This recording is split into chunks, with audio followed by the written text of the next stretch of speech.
Hello friends, good morning. Welcome to RSJ classes.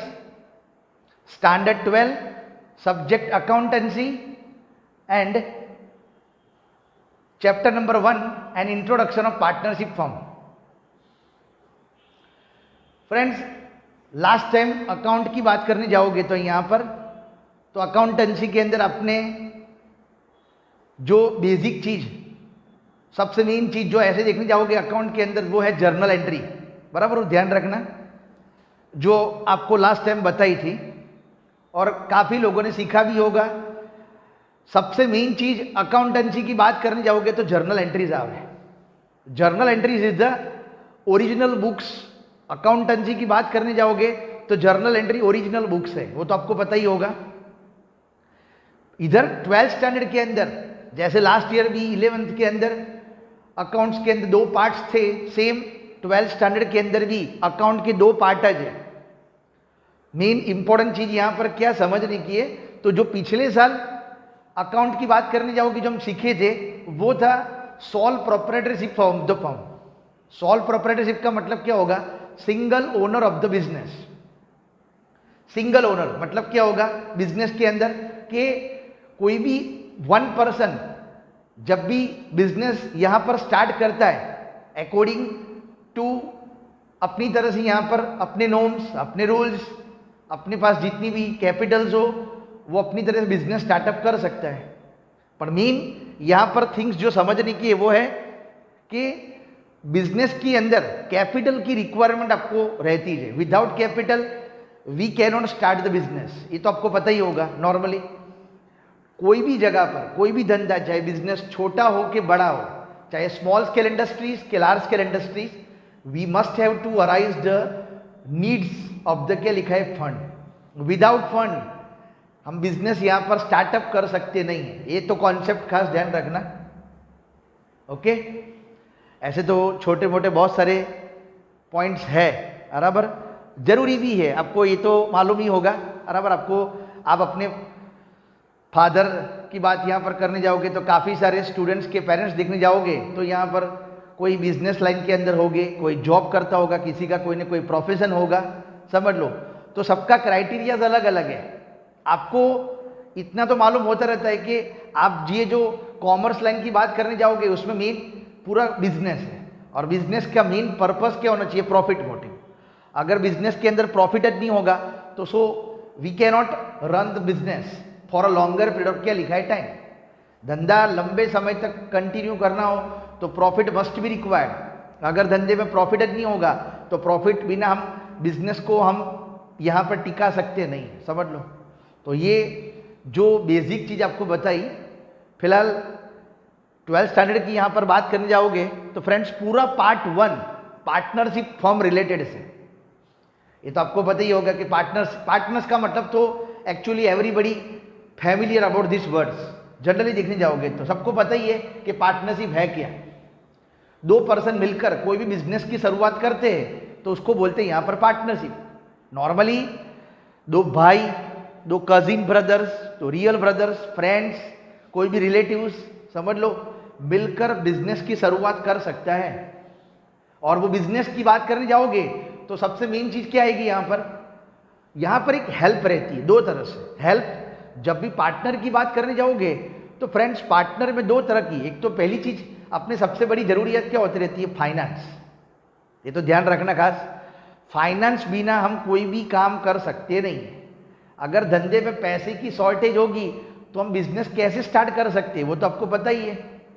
इसीलिए वो जो लिमिटेशंस थी ना, sole proprietorship firm, single owner of the business, धंधे के अंदर क्या होगा, सोल प्रोप्राइटरशिप की एक लिमिटेशन होती रहती है, और वो लिमिटेशन को दूर करने के लिए यहां पर पार्टनरशिप फर्म की जरूरत पड़ती रहती है। बराबर, पार्टनरशिप फर्म में क्या आएगा, तो मैंने अभी बताया कि एक व्यक्ति के पास सपोज पूरा पैसा ना होवे बिजनेस रन करने के लिए, तो आज दूसरे किसी की हेल्प लेते रहते, और अपनी जरूरियात, जो पैसे की जरूरियात प्लस दोनों तरह से फिजिकली भी हमको हेल्प मिलती रहती है, क्योंकि दो पर्सन मिलकर बिजनेस को स्टार्टअप करेंगे तो डेफिनेटली क्या होगा, बिजनेस के अंदर क्या एक दूसरे को सपोर्ट मिलेगा। ये तो भी ध्यान रखना।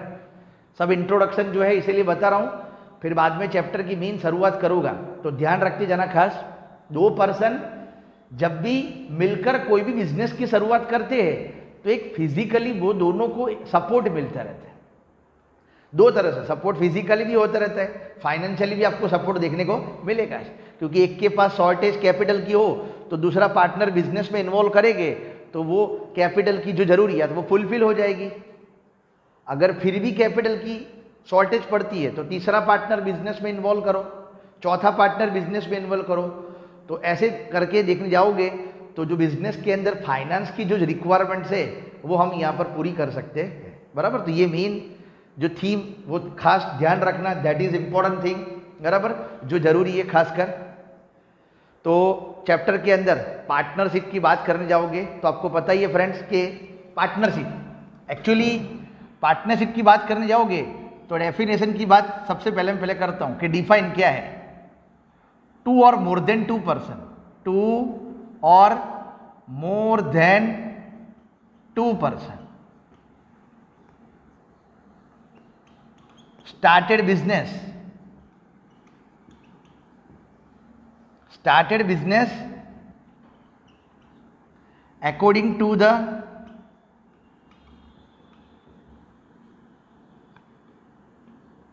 Partnership Act 1932, according to the Partnership Act 1932, which carried on business acting on or behalf of others। Actually क्या होता रहता है यहां पर कि बिजनेस क्राइटेरिया ऐसा है कि एक दूसरे के सपोर्ट बिना कभी कोई बिजनेस क्राइटेरिया फुलफिल होता नहीं है। दो पर्सन जब मिलकर कोई भी बिजनेस की शुरुआत करेंगे तो पहली चीज क्या होनी चाहिए, दैट मीन्स म्यूचुअल अंडरस्टैंडिंग। एक ये ध्यान रखना, म्यूचुअल अंडरस्टैंडिंग। दो पार्टनर हो कि दो से ज्यादा पार्टनर हो, धंधे में म्यूचुअल अंडरस्टैंडिंग नहीं होगी तो वो बिजनेस भी लंबे समय तक टिक सकता नहीं है। और इंडिया के अंदर पार्टनरशिप एक्ट का कायदा है 1932, 1932 का कायदा है।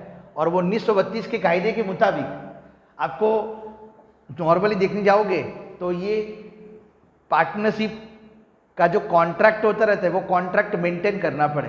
एक्चुअली यहाँ पर बात करने जाओगे तो मैंने अभी बताया कि फ्यूचर्स आर अनसर्टन, ये भी सबको पता ही है।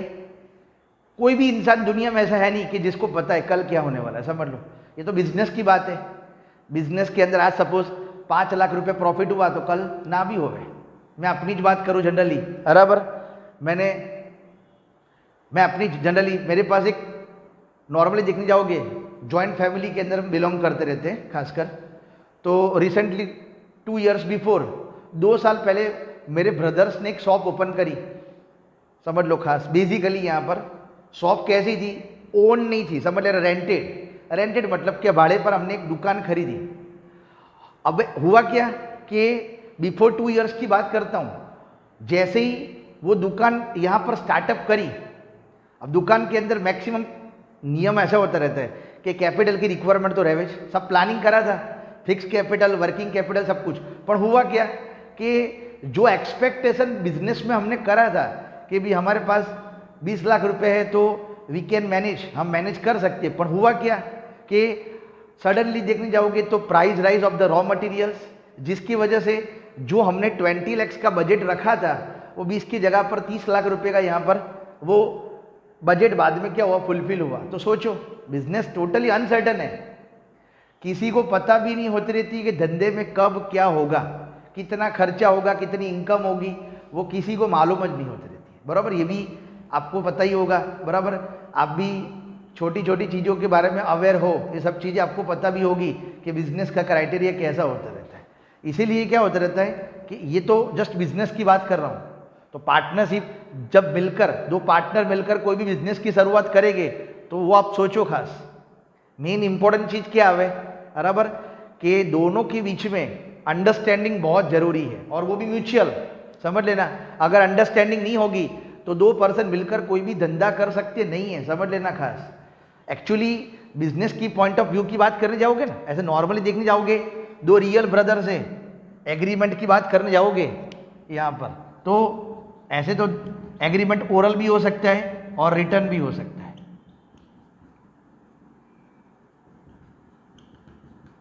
बराबर, एग्रीमेंट ओरल भी हो सकता है, रिटर्न, बराबर। कोई भी बिजनेस के अंदर नियम है, ओरल एग्रीमेंट भी चले, रिटर्न एग्रीमेंट भी चले। बट धंधे की बात करने जाओगे as a business point of view, return agreement is क्या होता रहता है, एडवाइजेबल। एडवाइजेबल बताया हुआ है, रिटर्न एग्रीमेंट इज एडवाइजेबल। लिखा होगा ना फ्रेंड्स, तो कल कोई भी इंसान क्या करेगा, वो हमारी चीज को एक्सेप्ट करेगा।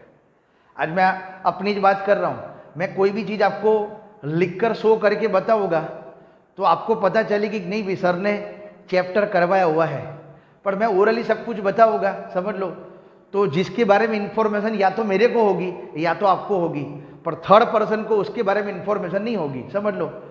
ओरल चीज कभी भी कोई भी जगह पर वैलिड होती नहीं है, लिखा होगा तो everybody can accept easily, as a proof के तौर पर फ्यूचर में काम भी लगती है। इसीलिए बिजनेस की बात करने जाओगे तो रिटर्न एग्रीमेंट बहुत धंधे के लिए यहाँ पर हेल्पफुल रहता है, बराबर। तो ये कॉन्सेप्ट खास ध्यान रखना जो जरूरी बताया हुआ है, ओके। तो ये इंट्रोडक्शन के तौर पर आपको बताया कि पार्टनरशिप क्या है, दो पर्सन को मिलकर एक एग्रीमेंट बनाना पड़ता है।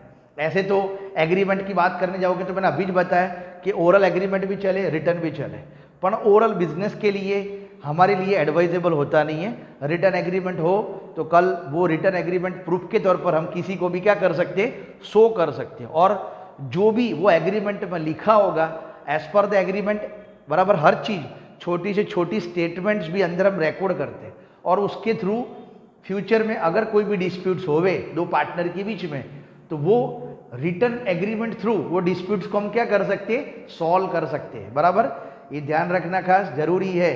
धंधा भले अभी स्मूथ चल रहा हो, दो पर्सन जो है वो क्लोज ब्रदर है, दो फ्रेंड है, पर आज की बात छोड़ दो, फ्यूचर की बात, अभी तो सब कुछ अच्छा है, पर कल क्या हुआ 2 साल 3 साल 5 साल के बाद क्या होगा वो किसी को पता होती नहीं है। इसीलिए रिटर्न एग्रीमेंट बिजनेस में बहुत ज़्यादा इंपॉर्टेंस बताया हुआ है, ओके। तो फ्रेंड्स ये ध्यान रखना, लिमिटेशंस जो सॉल प्रोप्राइटरशिप की लिमिटेशंस थी, वो लिमिटेशंस यहाँ पर पार्टनरशिप फर्म थ्रू क्या होती रहती है, क्लियर। सब में एडवांटेज डिसएडवांटेज तो सब जगह रहता है, समझ लो। एडवांटेज और डिसएडवांटेज देखने जाओगे तो ये भी आपको देखने को मिलेगा, पर बेसिकली अभी मैं ये टॉपिक के अंदर खाली डिफाइन और जो आपको इंट्रोडक्शन बताया वो बता रहा हूँ। बाकी जो एडवांटेज डिसएडवांटेज कैरेक्टरिस्टिक्स वो सब चीज़ें मैं आपको नेक्स्ट लेक्चर के अंदर बताऊंगा, बराबर। तो फ्रेंड्स अच्छी तरह ध्यान रखना जो भी वीडियो बता रहा हूँ। इवन अगर आपको लेक्चर के अंदर यहाँ पर कोई भी पॉइंट्स में समझ नहीं पड़ी तो मैं डाउट लेक्चर भी आपका जूम पर रखता हूँ, बराबर। अपनी तरह से यहाँ पर क्वेश्चंस पूछ सकते हो, okay friends, okay. Hope you all understands, thank you.